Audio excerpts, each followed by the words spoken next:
I think my biggest thing is like in the book as a message is like, no one's looking out for you. This is your only job, is to feel good in your own body. You know, you don't expect the government, don't expect the medical system, don't expect your partner. This is your only job. You know, so you can either sit there and wait until you get sick, or you can be like, what the fuck?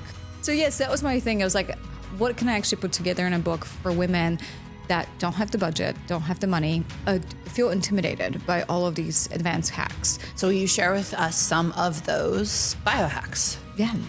I'm Layla Martin. I'm your host of This Tantric Life. This podcast is for you to learn about and be able to use the incredibly powerful system of Tantra in your life. I have been teaching and studying classical and neo-Tantra for over 20 years.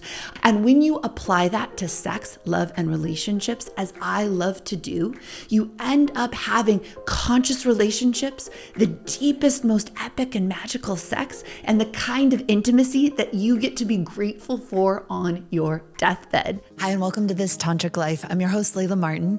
In today's episode, I am sitting with Aggie. She is your biohacking bestie. She is making biohacking accessible for women, and she is the author of the book Biohack Like a Woman. And I would love for us to deep dive into some of the treatments that can preserve fertility, activate your full biological thriving, turn you on sexually, that are economically affordable as well, because that is part of Aggie's specialty. I'm so excited to share this interview with you today because I'm actually obsessed with biohacking. And biohacking is like this bro term, I guess, where like, I'm going to hack my biology. But the way that I understand it is that you can optimize your biology by understanding it far more deeply than Western medicine makes available to us, and then be able to utilize your understanding of your own biology and your own health to thrive, right? So much of the Western model has been about addressing illness, and so much of our culture has been about being so careless with our health that we get sick and then use Western medicine to make ourselves better. And what I love about functional medicine and biohacking is this idea that you take your health into your own hands with the support of professionals, and you think of health as something to thrive by, that you think of it as how can I be as healthy as possible rather than how do I save myself once my health goes poorly. And that shift in mind can do so much for your body thriving. So in this episode, I'm going to share with you some of my favorite biohacks that I use very regularly or even every day for things like feeling more turned on and preserving my fertility. I've got really exciting science and experiences that I am super happy to share with you. And Aggie has written this amazing book, which really makes biohacking more accessible, because sometimes we think of it as like, oh, just for like the billionaires or whatever, because not going to lie, some of the treatments are super expensive and super crazy. I actually flew to Jackson Hole and had this doctor like put like a 13 gauge needle in my spine and then put exosomes up it. We could talk about that later too. And it like changed my life. And the bill for that was like not a joke. So I love that you're also interested in these treatments in a way that people can access them regardless of where they are on the economic spectrum. Also, I have spent months trying to figure out what biohacking is and what's the best way to explain it. Then I listen to you and I'm like, yep, she's got it. Maybe we should swap scenes. So good. I was like, yeah, it's so on point. So like, wow, I'm super impressed. But my biggest goal with the book was to change the landscape of biohacking, because ultimately, like you said, it's prevention, is celebrating health, also understanding that health isn't, there's no upper limit to health, which I didn't realize. I thought it was like, oh, you're healthy, so that's it. That's the upper limit. There's so many things you can be doing. Reversing your biological age. You know, you can't reverse your chronological, biological, but metabolic age. Like there, you know, it's like with sex. Like you can just keep on going, and it's getting better and better. So that was really eye-opening. But I also say that in the book that biohacking so far has been like golf, full of rich old men. Yeah. And these men are amazing. They're my friends. They are at these events saying, we would love to see more women. Where are all the women?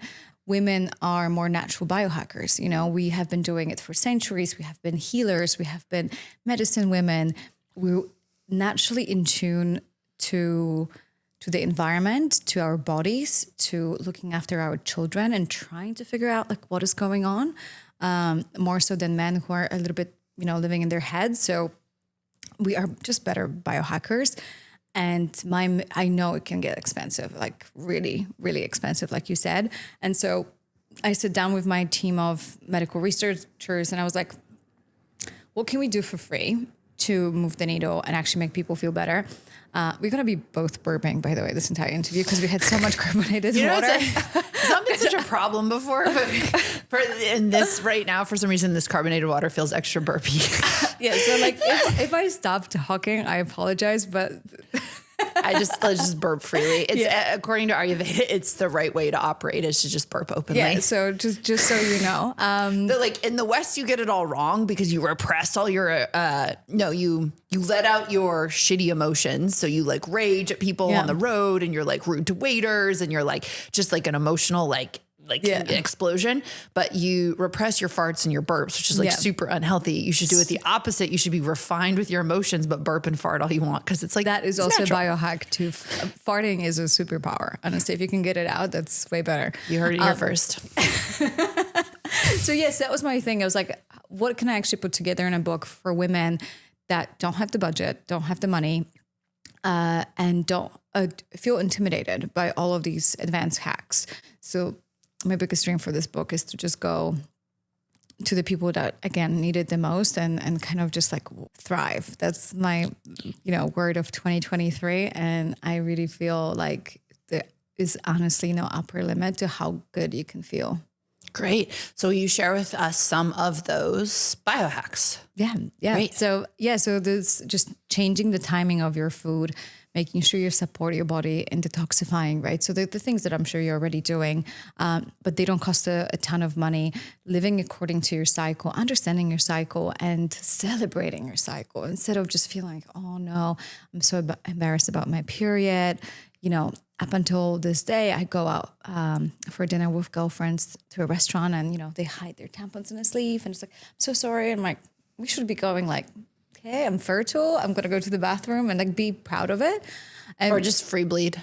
Yeah. Honestly, at Burning Man this year, I was like on this wild adventure under the full moon with this like goddess sex witch. The most powerful super moon as well, right? And I got home and I had been wearing all white and I had bled through not only my skirt, but like I was wearing this like white shawl. So I had blood all over the white shawl.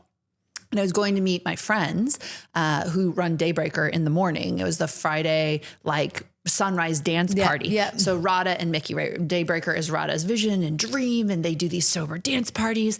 And Mickey is her twin sister, one of my absolute best friends. So I changed out of my bloody clothes, but I felt like I shouldn't. I was like, I really shouldn't do this. Like, I really want to just wear these proud. I go out, I run into Mickey. We're so excited to see each other because we got separated at 11 p.m. and we haven't seen each other in all of 7 hours. And oh my God, the love is so real. And she is bleeding all the way down, like so much free bleeding. She is the epitome to me of shameless period. She's the creator of Thinks and the founder of Thinks. And she just really owns that. And we actually, the first time we spent together on the playa, we were putting menstrual blood third eye blessings on her, which was super incredible. Amazing. Yeah. I just love that it's this is next level, let alone, being proud of going in the restaurant and changing your tampon. And then Instagram blocked her account for posting a video with menstrual blood on her forehead. And I was like, yo, you wouldn't exist, Zuckerberg, without menstrual blood. Let's be grateful for this. It's so beautiful. Crazy. Yeah. Oh no. We can see these horrific war videos, but we can't celebrate our own menstrual blood. Why? Because that's what we're brainwashed. We're brainwashed into thinking that our superpower is our biggest curse. Mm. And that's the thing that gets me really upset. And what patriarchy is really telling you is that, it's kind of better for you to be a man. And as long as you can behave like men and fit the world that the men created, you're good. If you're trying to do something out of the box or God forbid, you're too proud that you're a woman, that you have a menstrual cycle, or that you bleed. I'm thinking, isn't that funny that we just feel like it's the most embarrassing thing on the planet to show others that you have a period, and it just makes me so angry on so many levels. knowing that, you know, tampons actually are considered medical devices, so they don't have to disclose the ingredients on the label. And there's so many toxic ingredients that we just shove up, you know, our womb, our sacred womb, and thinking that, you know, this is the best way to do it. Sure, I get it. Sometimes it is nice to use your tampon, no shaming there. And so I still use it. But it's just kind of from a different place, right? I really feel like right now, like organic period underwear is the way to go. Yeah. I also like, because there's just a certain amount of time that I have to spend looking ratchet and in baggy clothes and like not made up at all. When I'm wearing what is essentially like a chic diaper for women for my period, it just feels so good. And I get to like clock the time feeling like a superhero in my superhero, like period underwear. Like it just feels amazing. And then it's reusable too. So it's so much more environmentally friendly. Amazing. So I have to check it out. I think I use a pad, and I definitely see way deeper connection with your cycle. You also see that you don't bleed 24/7, which is the impression I used to get when I always wore a tampon. You feel like it's always there. I'm here to let you know that if you want to stay connected to my teachings and if you want to support this podcast, the best way to do it is to sign up for my email list. Email list sounds old school, and yet it is where I share my most intimate teachings, the path, process, heartbreak, and triumph of my life, and so much of the content that I make for you on a regular basis. So the way you get on the email list is by heading over to laylamartin.com, put your email address into any of the boxes. You can also sign up for cool practices like sex magic or energy orgasm, totally free. Heading on over to laylamartin.com, signing up with your email address. This supports the podcast. It supports this entire work and is the #1 way for you to receive the highest teachings of this path. Well, will you share with us some of the biohacks for living in harmony with your period? Sure. Again, these are just what science says, but at the end of the day, the whole point of living according to your cycle is to listen to your body and help you connect with your intuition and help you understand what it is that you actually need, right? So I can tell you, you know, slow down 7 days before your period. And I know back in the day, we were taught, like, you know, when you do get your period, you're not supposed to do anything, but in reality, it's actually before your period that's more important. And, you know, it's like the yin yang energy, the masculine and feminine, and we want to be both, right? Like we don't want to limit ourselves to just feminine. You want to have the direction, the leadership. You want to build that masculine container for the feminine inside of you. So you don't have to rely on the men. And so the first part of your cycle, the first 14 days, maybe like the day 5 to day 20 would be when you embody that healthy masculine. This is where you go and achieve and have direction, go after your dreams.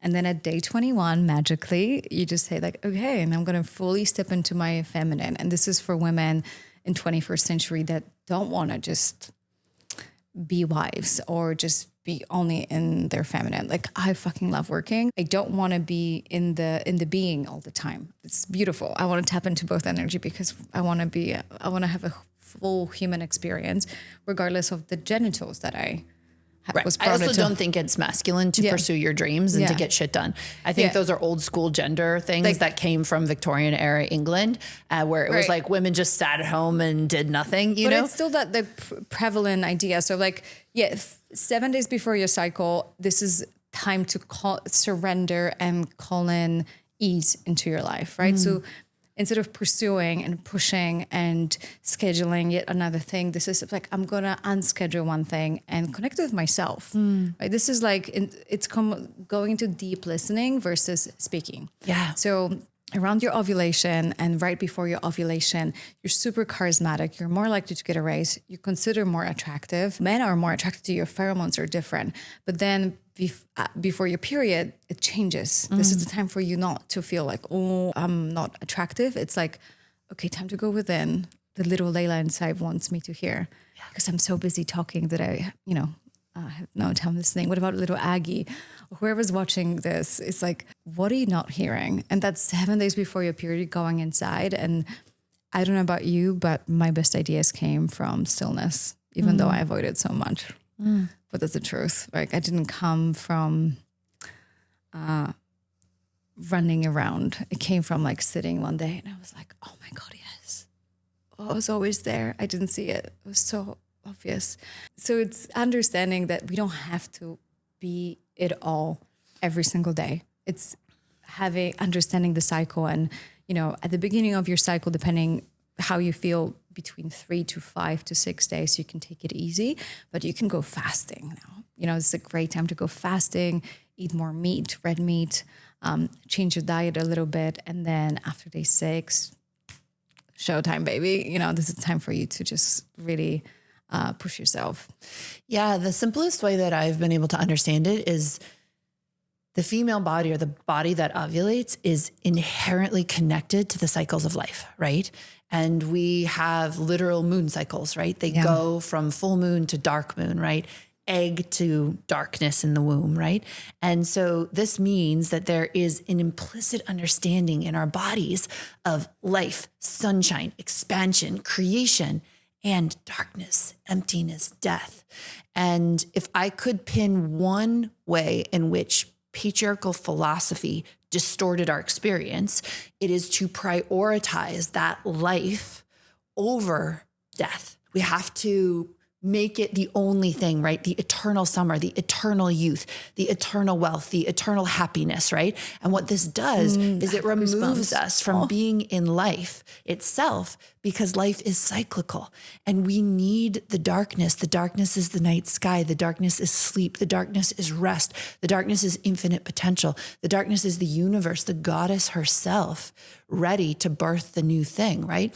And so when we don't let ourselves go into darkness and stillness, we burn out, we exhaust ourselves, we live in our heads all the time. We chase an eternal summer rather than loving what is, which is so much more of the goddess religion, right? And the goddess approach to life. So connecting to this life and death cycle in all of us, regardless of gender, and through our menstrual cycle, can be one of the most powerful ways to restore just this wholeness and devotion to reality. And I love it. And actually the fact that you had period on your full moon, you know what that means when you have period on the full moon? Well, there's what my understanding is, like, the classic cycle is ovulating on the full moon, right? Because that's where there's like wildness and hedonism and celebration. And like that also gets lost from the moon cycle information, right? People are like, oh, the full moon's all about like manifestation and stuff like that. You're like, no, you're meant to get wild. You're meant to like go out and fuck. You're meant to like have orgasms and pleasure and like hedonism and all of that. Like, let yourself like, be. And the idea is that the two lovers would meet in the bright light so they could see each other's bodies as they make sweet love over ovulation. So when you have your period at full moon, this is very indicative of being a healer and a leader, female leader of other women. And when I heard that, when you said it, I'm like, oh, it's obvious. Well, mine changes my period. It sometimes it's full moon, sometimes it's new moon, sometimes it's like half moon or whatever. I mean, we're not living fully in nature out here in Los Angeles. So it's so funny. So like for me, it was like obviously with the time zone, it doesn't help, but the biggest biohack, if you're really struggling with hormones, it's not supplements, although yes, amazing. It's the light. So I have 3 different shades of glasses that I keep on changing throughout the day. If I do it right, my period is so spot on to the like minute almost. So like during the day, I have clear glasses for blue light. I expose myself first thing in the morning. Then I never expose myself to artificial light at home unless I have those yellow glasses, and then I have the red glasses. So it imitates the sun cycle of the day. And you wear the red glasses at night because those filter out the blue light, and we get so much blue light from our computer screens and TVs and even just certain lights in the environment. Yeah. So my house is literally just like, I used to not pay as much attention, but now it's like the bedroom is like a cave. Like once you turn off the light, like that's it. You just have to, make sure I don't kill Peanut Butter, my dog, as I'm walking around. And it's like really powerful. So I know that it's very, very hard to have a regular period, but mostly it is connected to the light because our body gets a signal like, oh, is that full moon right now? When you see bright light during the night. Yeah, your body would know if it was the full moon or the dark moon. It's fucking incredible. I love it that you can actually notice that. So just, Amazing. These are the Mood Sexy supplements. So they are nootropics and plant-based and super amazing. And they basically help you get into mood states that help you have better sex. So sensuality, play, euphoria, and sex magic. All right. I think I'm going to have one before the interview. Usually I do sex magic in here, and then you can choose one of the like flavors that you want. Oh, great ingredients too. Well done. Thank you. I always like to check my ingredients, but these are super impressive. Thank you. Yeah, we do all like third-party testing. They're made in the USA. It's all very like... All right, I'm going to go for play, actually. Awesome. All right, so yeah, you take 3. All right. Whoops. And I guess like the best proof is that, you've been glowing since last time I saw you. And I saw you before the supplements came out, so clearly they're working. It's all the supplements, baby. Yeah, let's blame it on the supplements. I actually did, honestly, I fell in love with them more than I expected to. Like, I was like, oh, cool, I made like a product or whatever. Mm-hmm. Like, I don't go anywhere without the ecstasy and the sex magic. What I really love about the sex magic is I will use it for like an evening workout, because it's hard to find stuff that will energize you that doesn't have caffeine, that you can sleep afterwards. And since it's designed for sex, we were like, oh, it has to give you energy, but you have to be able to sleep afterwards, because most people are going to use it at night. That's such a good point. Yeah. Well, funny thing is, when you said, I always do ecstasy before the podcast, I was like, okay. And I was like, oh, wait. Time to snort some Molly before doing this tantric that life. Should be like the bloopers. I was like, I always do ecstasy before. It's the secret to our high ratings. Like ultra confused. I'm like, yeah, sure. We're all high. The audience is high on sex magic and ecstasy. I love it. Great idea and great branding, honestly. Thank you so much. Thank you so much. Okay. And then you said one of the biggest biohacks was stress, dealing with stress. How does one do that? It was the hardest chapter in the book, because I'm like, what can I say on stress that hasn't been said? I found this great quote by Woody Allen that says, I never get angry, I just grow a tumor. And I thought it was so brilliant, because it's so true. Like, unless we reconnect with our rage, we cannot own our power, especially with women. And men are shamed for crying and women are shamed for rage. And yet we get so many angry women, especially as we get older. Why? Because we repress and, crazy bitch or whatever name you're being called for having healthy rage. But when you think about it, it is so necessary for a woman to have a healthy rage, protecting her children, in nature, with animals. So having a healthy outlet, having an anger station, not judging yourself for anger. It's one of the best biohacks ever, like letting it out. And there's so many things that we have the right to be angry for, even if no one has ever done anything bad to you. We have generational anger against women that we have experienced, and it's still within you, the unfairness and that feeling of like, what the actual fuck? Like, why? And like, why did you brainwash me into thinking that I'm the weaker sex? And why did I let you believe it? I'm angry with myself, with the world, and just tap into that anger, the rage, letting it come out. And once you see how powerful that energy is, instead of indifference and sadness, but anger is the last one of the negative emotions before, neutrality and joy and love and, bliss, right? So it's like the very last energy that's sort of negative on the scale.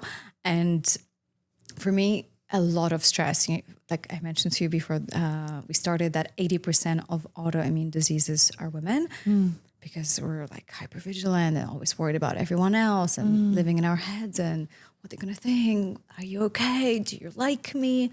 Am I looking good? How's my hair here? Right? We're constantly just having all of these thoughts, instead of just being in our bodies and our heart and just feeling like, okay, this is it. And just really owning our anger. That would, I guess, be my biggest biohack, because I think it doesn't matter how much sauna, breath work, meditation, these are all super important, because you can physiologically undo the knots that are in your body. But if you don't change your mindset, if you don't own your own shit, you're going to be doing it in loops forever. Yeah. There's a couple of helpful things that I think I can say for people who are anger. I don't want to feel anger. Number one, anger is the healthy response to a boundary being violated. Yes, you get angry if someone goes after your children, right? At first, you can express a boundary, right? Don't do that to my children. Don't do that to me. Yeah, it's growling. Exactly. And if someone keeps violating it, right, the healthy, correct response is to get angry, right? Yeah. Stay the fuck away from me. Stay the fuck away from my children. Stay the fuck away from what is precious to me. Yeah. Now, what's happened in living under patriarchy and in a misogynistic world is, without realizing it, we've had our boundaries of self-perception violated. We've had our boundaries of having fair access to political, economic, and social power violated. Yeah. So there is a righteous anger, right? Now, if you don't want to go around screaming at your kids or your boss, or like, it's not the Starbucks barista's fault that like we've been living under patriarchy for a few thousand years and like you don't have goddamn access to like the fairness of like the pie or whatever. So like, how do you learn to express your anger? It is through ritual, right? Mm-hmm. It is through giving yourself a space to have a healthy outlet of processing your anger, whether that's with a coach or in a retreat or just having morning rituals, right? So I rage in the bathtub. I have a special pillow that I rage on.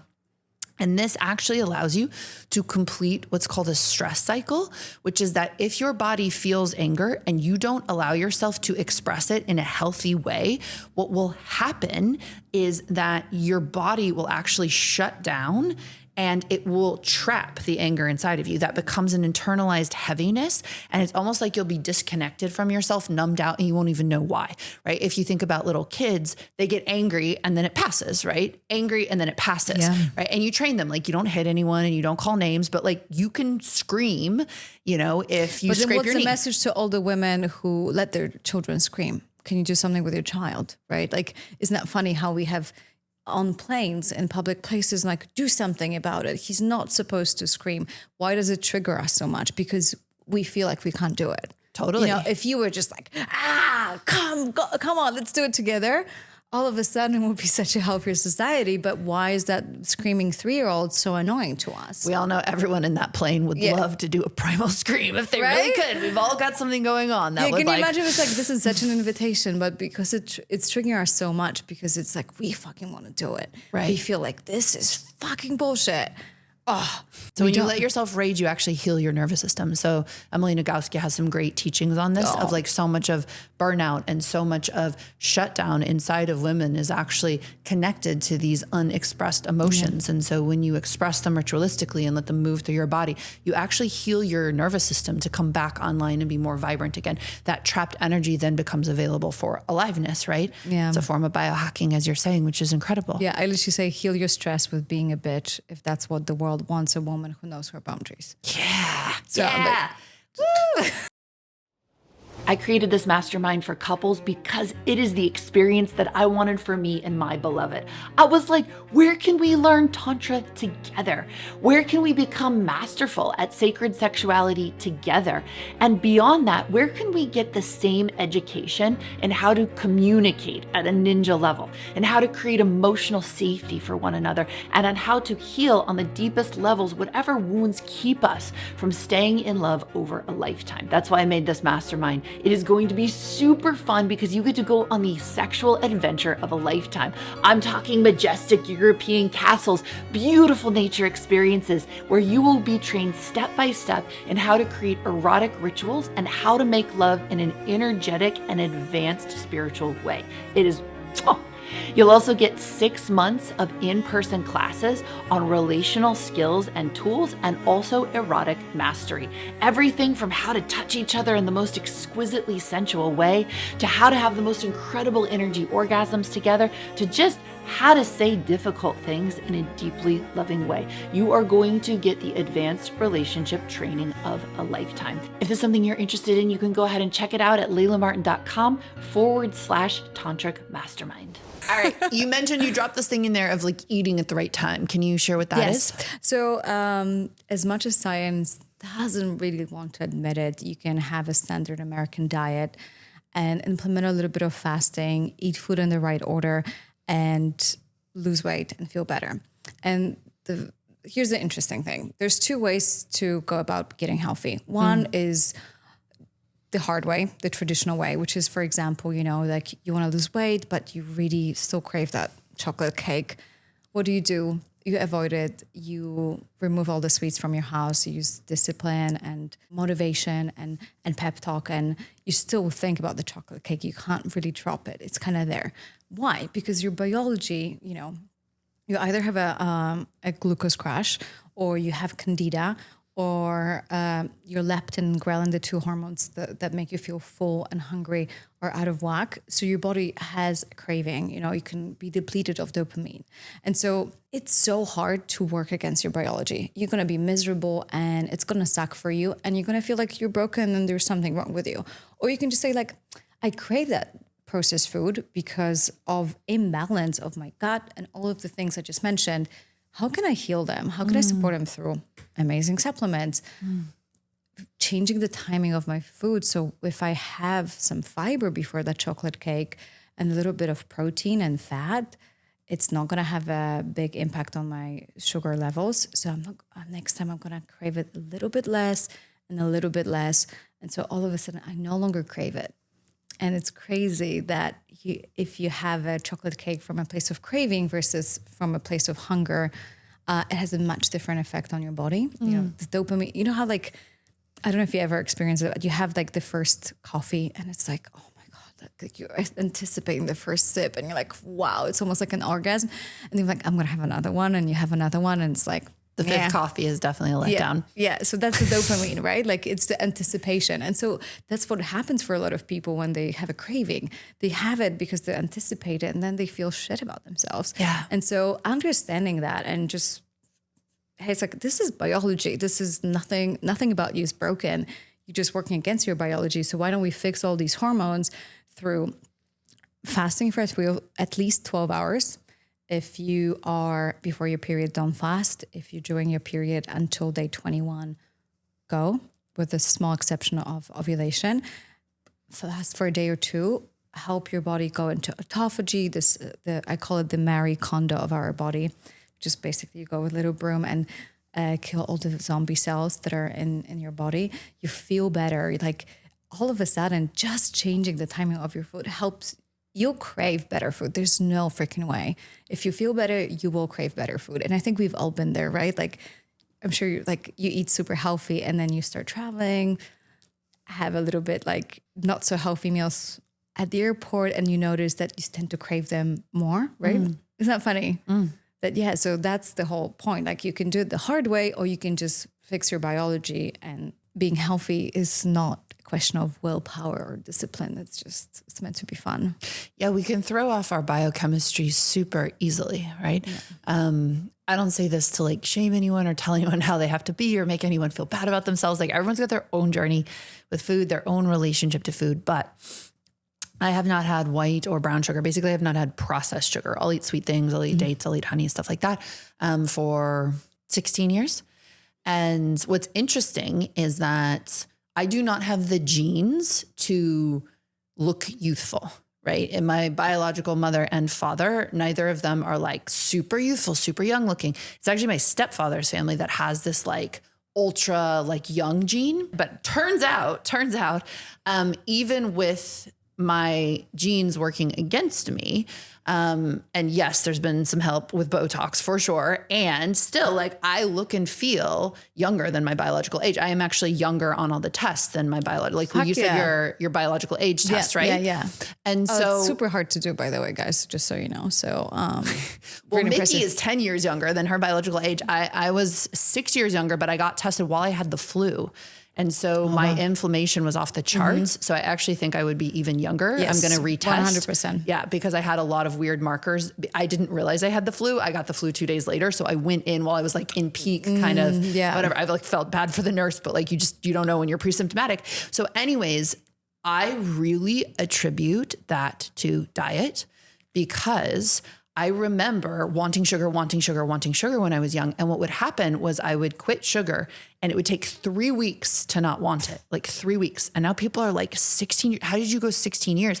If I taste processed sugar now, it just tastes bad to me. And it actually makes me feel really sick. So you can shift your biology over time. Like it's not like for 16 years I've looked at other people's sweets and been like, oh my God, I want that. My body actually doesn't want it because it makes me feel bad because I haven't had it for so long. It will throw off my blood chemistry, right? When you eat sugar, it destabilizes your blood pH, and you often have to draw, I think it's like calcium and magnesium from your bones to be able to counteract the whatever was offset inside of your bloodstream, the pH getting thrown off balance. So when your body experiences that after not having sugar for so long, it's just like, oh, sick, right? Like, so that's what I feel now if I have sugar. It is poison, and that's the thing is like, it's like when you're poisoning someone little by little, you can't really feel it. Like we're exposed to, apparently we eat a credit card size of plastic every week. Wow. In the US, and a woman in the US is exposed to 168 chemicals a day. It's wild. And so if you do like a full on detox, I live in Bali, like little EMF, very clean food. And then just like, I come to the US and I was like, oh, like it's going to sound crazy, but I definitely feel like ingesting seed oils. And that's the trickiest one, because with sugar, if you're not used to it, if someone adds sugar to your coffee, you're going to be like, I definitely taste sugar. Seed oils are super inflammatory, like soybean oil or canola oil, everything that's in oat milks and stuff like that. That I can feel that actually when I eat that. So you can. If you eat clean oils most of the time and someone gives you something with a bunch of palm oil in it, it's like, ooh. Yeah. But again, like, that's like, it's keeping your vessel at a certain level that any kind of toxicity, you feel it. And it's what you learn in spirituality, that is someone a vibrational match, and it sounds so woo-woo, and you think like, oh my God, like they're just being like, trying to, use fancy words, but in reality, it's the same thing with food. If it's not a vibrational match, you don't feel drawn to it. Just like with a partner, just like, okay, it's there, and I see it's cake, and I know people are like, wow, chocolate cake. I'm like, I don't need it anymore, right? And of course, like you can fight the biology, and for a lot of people, it might take longer than 21 days if you have candida, for example, right? And you're still eating carbs or white flour or whatever it might be. So it's not just the sugar, but almost like white flour is just as bad for you, if not worse, Totally. You can also, if it's an LA cake, it's different. I was at like an LA birthday party, like, I don't know, a couple weeks ago. And then someone was like, this is like what they do at LA birthday parties of like our community. Like the cake is like a whole thing. And it's like this 12-layer cake with like ganache and all these different types of fruits and like, rare sourced cacao for this, whatever. And like, yes, I know.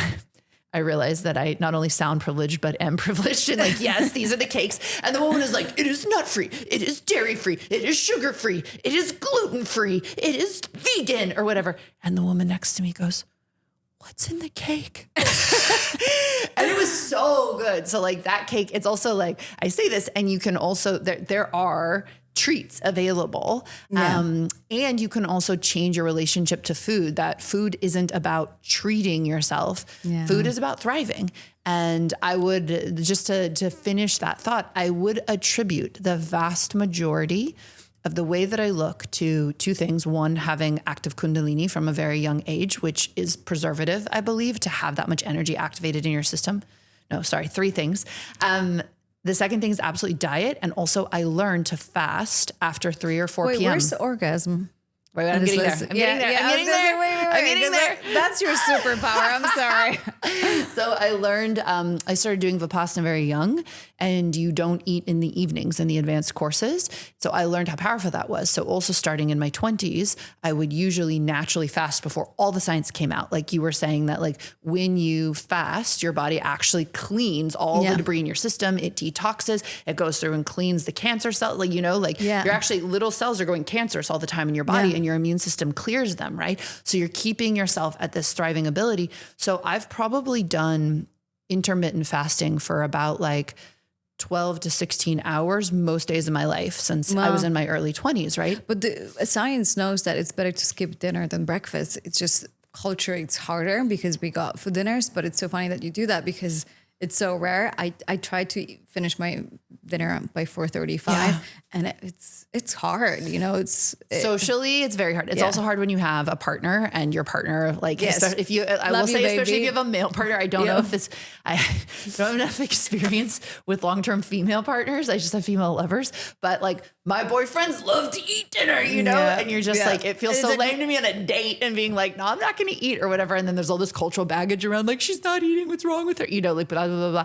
So anyways, but I used to actually be, I'll use the word religious, although it's a funny use here. I used to be religious about it. Like I don't eat after 3 or 4 p.m., but that's also when I lived in Asia and I was a full-time spiritual practitioner.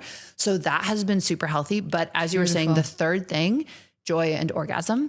And Mickey, I believe she tested 10 years chronologically younger than she is because she is so joyful. She is the most joyful, awe-inspired person I have ever met. And I do believe that joy and orgasm and pleasure and living in ecstasy and raging and sobbing. I cry more than anyone I know. I was going to say the only reason you can't numb emotions selectively, so you only can do access the joy, the ecstasy. Like women were like, I can't orgasm. I'm like, can you access rage? Because if you, the chances are no. Yeah, right. Totally. It's through the feelings you don't want to feel. So I feel the full spectrum of emotion, but that includes an awful lot of joy, right? So this has been so protective.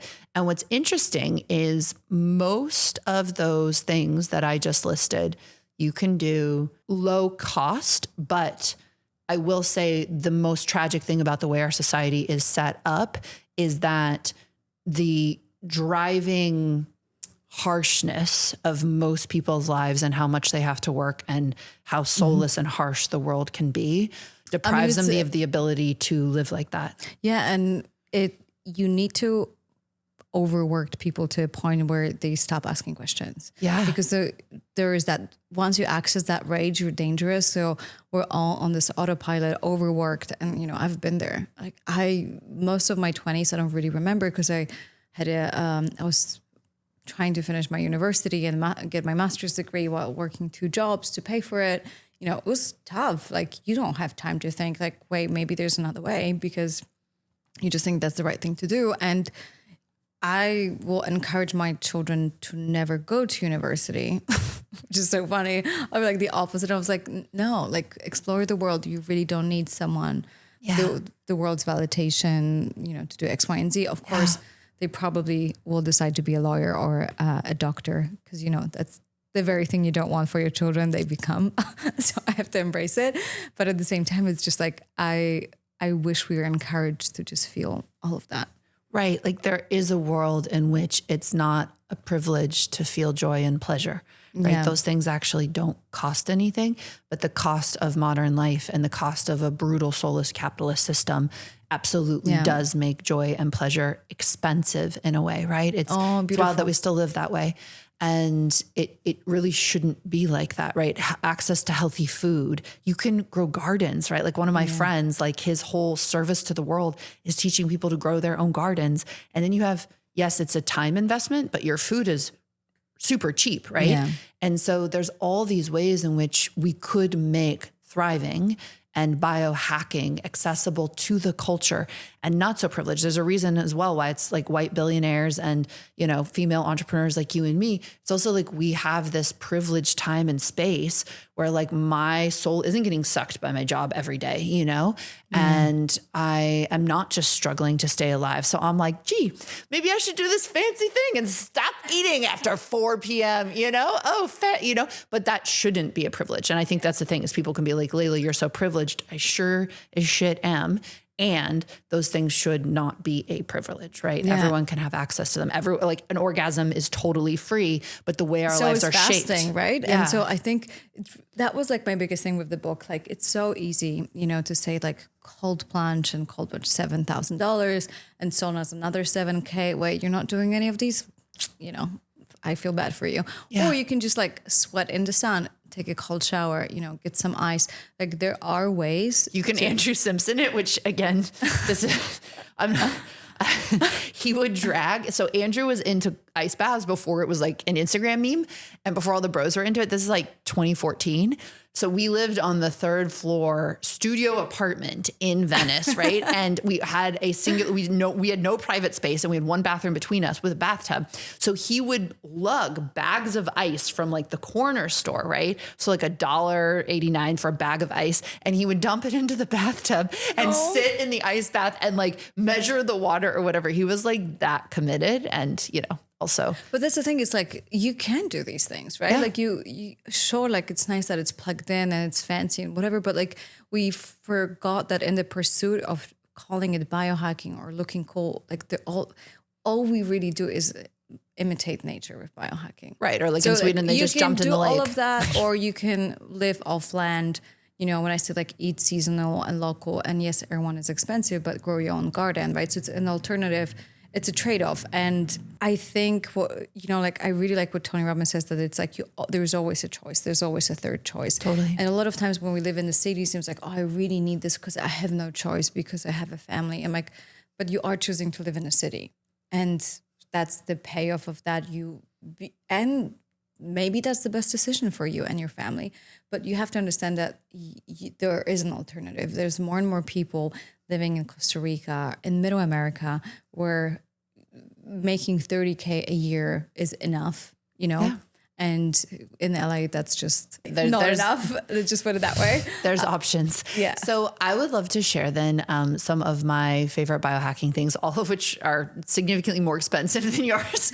But just so people can get an idea of some of the stuff that's really helped me. So strangely, the most potent thing I've ever found, besides the mood supplements, honestly, for turning me on and making me feel amazing, is hyperbaric oxygen. So yeah, you can get into a hyperbaric oxygen chamber, and what it does is it basically dissolves oxygen into your bloodstream at much higher concentrations. And the science behind that is that wound healing is vastly accelerated, right? When they've done studies on this with people in hyperbaric chambers. So yeah, oxygenating. So it oxygenates your pussy. Yes, exactly. So I get super turned on after that. I really want to fuck after a hyperbaric oxygen chamber session.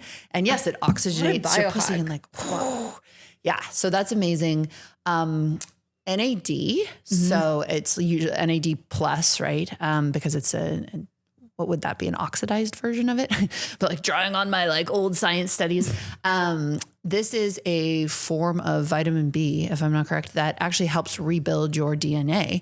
And so I take this regularly. You can either take supplements that are precursors to NAD that help your body actually build NAD, because the NAD molecule is too big to get into the cells itself. So you have to take precursors if you're doing supplementation. Which is NMN. NMN, yeah. There's another one too from a company called True Niagen. That's a different form, NB or something. Yeah.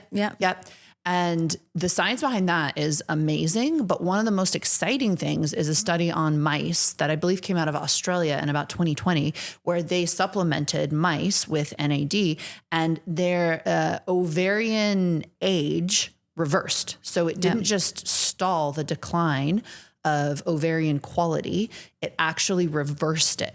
So what's happening for women starting at the age of 30 is the quality of our ovarian eggs are, as though there's other types of eggs, but you get the idea, our oocytes, starts declining. And the main reason is because we're not repairing the DNA as effectively. Yeah. So there becomes errors in the DNA, which then makes problems if you're trying to use that egg to have a child. So the idea is that when you take NAD, it gives your body the exact machinery it needs to rebuild the DNA inside of your eggs. They haven't run those studies on women, but it was promising enough in these mice studies that supplementation is affordable enough that if you want to preserve fertility, I believe that's one of the best things you can do in addition to taking CoQ10, but it's the NAD that was shown to actually reverse egg aging. And delayed your perimenopause, right? So so at the same time, so it's super interesting. I had you have been an expert in one of my fitness biohacking challenges, and everyone loved you. But I also had other experts when it comes to anti-aging, and I was honestly blown away. The peptides that are available, the NAD and the studies behind quite a few supplements on the market, like sulforabose, NR, there are quite a bunch, AKG, and how literally in mice. Nucleoside riboside, it's not NB, I said NB, it's NR. NR, yeah. So it does, anything that reverses your biological age ultimately will help with your egg reserve, will help you delay your perimenopause. I have never been taught that. You know, it's been this thing that it's just like, you know, time to get ready for menopause, but there's so many things we can do. And so I'm not an anti-aging expert, but I have met quite a few of them. And the science is incredible. Like there's this gene therapy that you can reverse your biological age by 7 years with an injection and can extend your fertile years.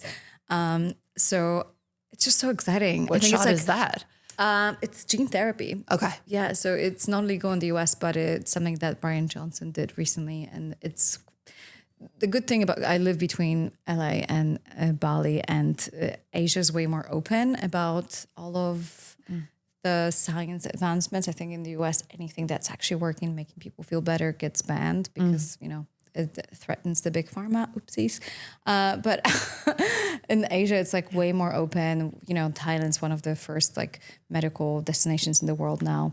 Indonesia is becoming number 2. And so people in Asia also want to reverse their age, but it's in a way more open, you know, a spirit, so to say. I actually never talked about it, but I did like a peptide protocol for 3 weeks for my mitochondria, because the moment your mitochondria start, like you said, on the cellular level, you have all of these zombie cells, and then that ages you, right? And the more you age, the less fertile you will be, right? It's almost like that's the sign for the body. And so I did a combo of 3 different peptides, and the doctor that gave it to me, it's like, it's going to be spiritual because it's like a liver cleanse and mitochondria and zombie cells will start to leave. I'm like, yeah, I get it. I was like, oh my God, it was the craziest 3 weeks of my life. Yeah. I combined it with stem cells and exosomes, and I have been reborn on so many levels. You literally feeling the zombie cells leaving you, and you feel like the part of that was like a couple of months ago, the old you that no longer serves you has disappeared. I would wake up at 3 a.m., 4 a.m. angry, you know, like the liver just getting really activated.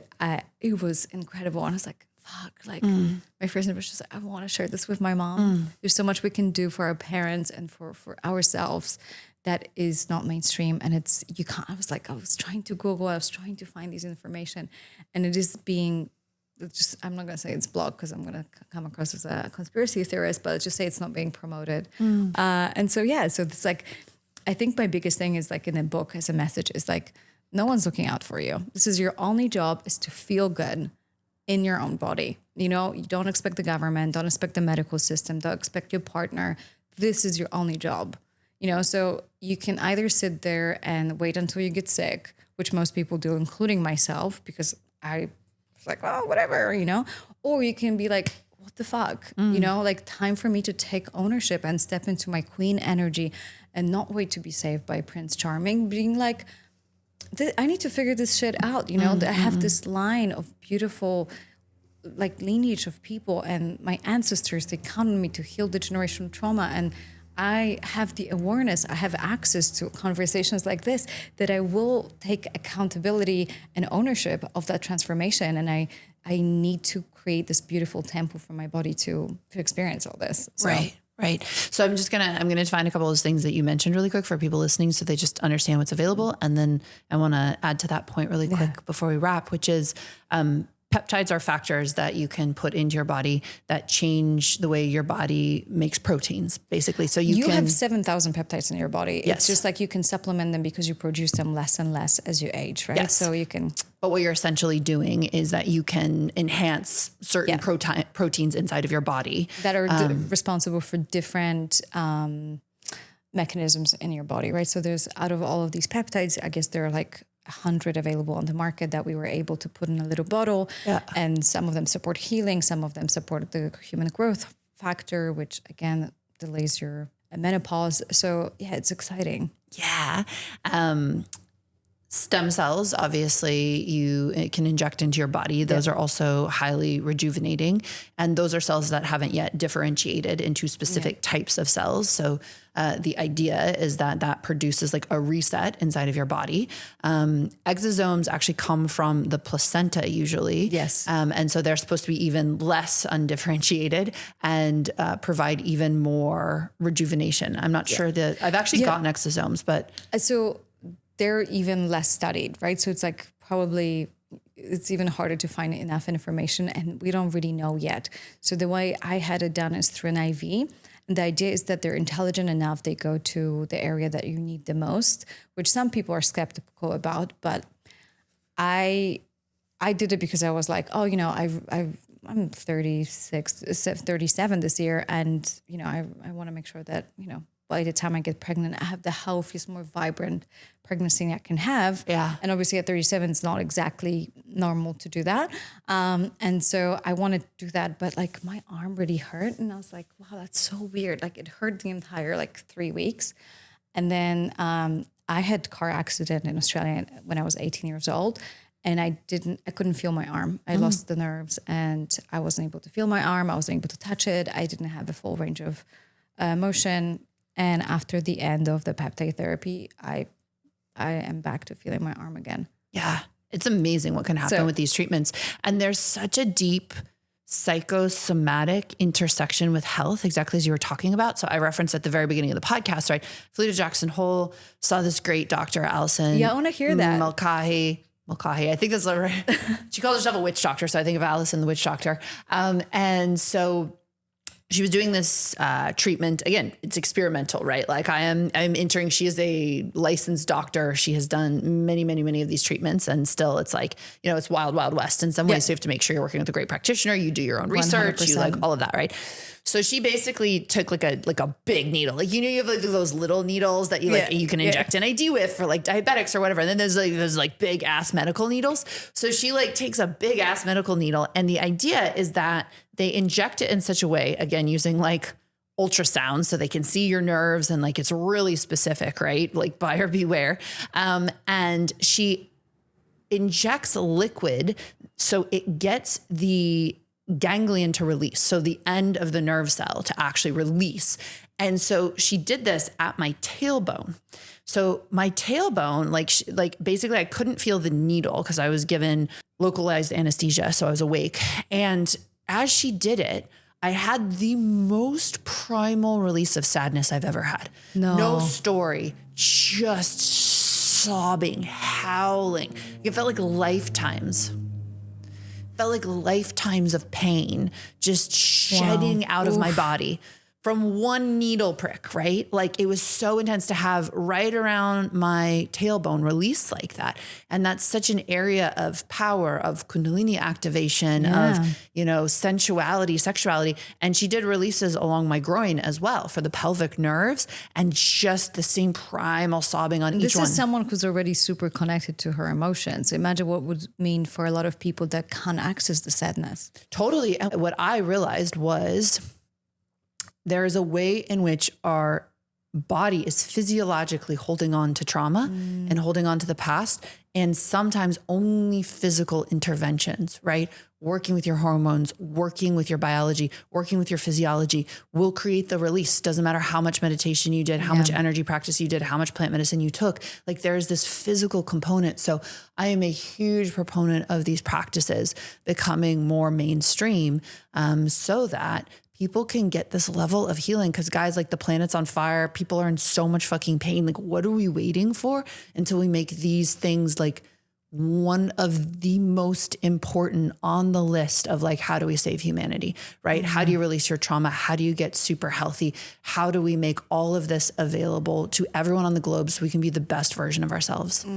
Like I just resonated with it on so many levels. Maybe I'll just have a like super actionable biohack for your audience, because when you came onto my challenge, you were like just like, okay, this is the most important thing, and I was like, okay, this is great. But like if you're feeling stressed, there's something called a psychological sigh. I don't know if you know, but it's a natural sigh that we as humans take before falling asleep or being stressed. So next time you're feeling very nervous before a meeting, or you notice yourself getting anxious and perhaps you want to like come back to, you know, parasympathetic nervous state, you're going to take a inhale through your nose, and then you're going to take another one through your nose again. So even though you think there's no room, there is. So it's going to look like this. So it's like a double inhale and an exhale, and you do it about 4 times, and magically you change the physiology of how your body, what your body needs in the times of stress. So I love that there's like, yes, you can sit down and meditate and come from your head, or you can just like move your body like have it breathe properly, get oxygen, and all of a sudden, yeah, things work as well. So there's both ways, and whatever works for you in a way, right? Should we do 4 of them together? Everyone can do it along with us to finish? All right.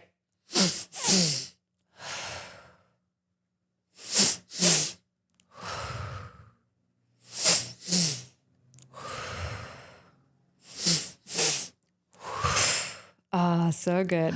Well, I feel amazing. How do people work with you? Would love for you to check out my book, Biohack Like a Woman. We're going to have a shot at the end because I forgot the book, but it's going to arrive at some point. So that's a great place to start. You can follow me on Instagram at Aggie, Aggie. And that's where I am every single day. So come say hi. Do you feel good from the mood? I feel great. I feel excited for Jacob when I see him and it's like my fiance. I'm going to be like, hey, babe. Yes. Yeah, he really loves you. He's like, yeah, hang out with Layla more often. Like, I love it. It was so great. Thank you. That was Thank beautiful. you for having me. Yeah. Thank you for listening to this Tantric Life. I am Layla Martin. This is the home for the realest conversations about sex, spirituality, polarity, conscious relationships, and all kinds of topics that help us live the absolute most incredible lives. Please check out the next episode. Please go ahead and leave your rating and review on Spotify or Apple or YouTube. It's so helpful when you do that. If you want to stay connected to me, the most helpful supportive thing you can do is to head over to laylamartin.com, sign up with your email address. That connects you to me if you want to study deeper with me, if you want to receive my deeper teachings.